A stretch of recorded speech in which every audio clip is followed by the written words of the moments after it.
Баршаңызға қайырлы күн. Сіздермен Жанерке бүгін осындай екі ғана заттан дайындалатын қазан кебаптың рецептіне бөлісім келеді. Видеоны соңына дейін қараңыздар. Ең алдымен бізге керек заттарды тазалап аламыз. Картоп, пияз, сарымсақ. Картопты үлкендеу қылып турап аламыз. Және оны майға қуырып аламыз. Толыққанды қуырмаймыз, яғни сәл сырты қызарғаннан кейін сүзіп аламыз.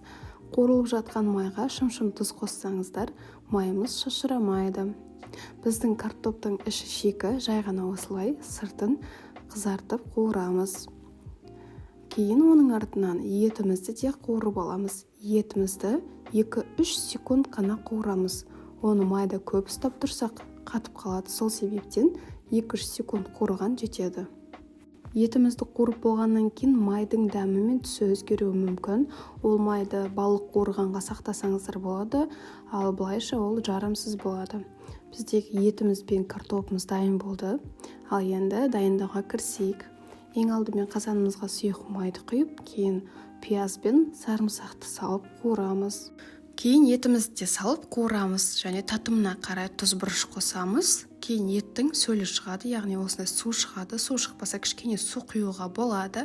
Содан кейін қазанның қақпағын жауып 40-45 минутта ең баяу отта пісіретін боламыз.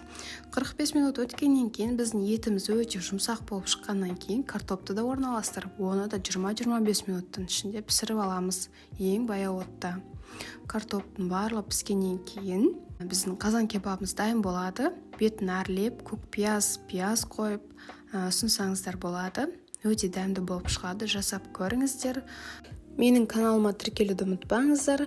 Ұнаса лайк қойып, пікіріңіз болса комментарий бөліміне жазып кетіңіздер. Сіздермен болған Жанерке, соңына дейін қарағандарыңызға рахмет.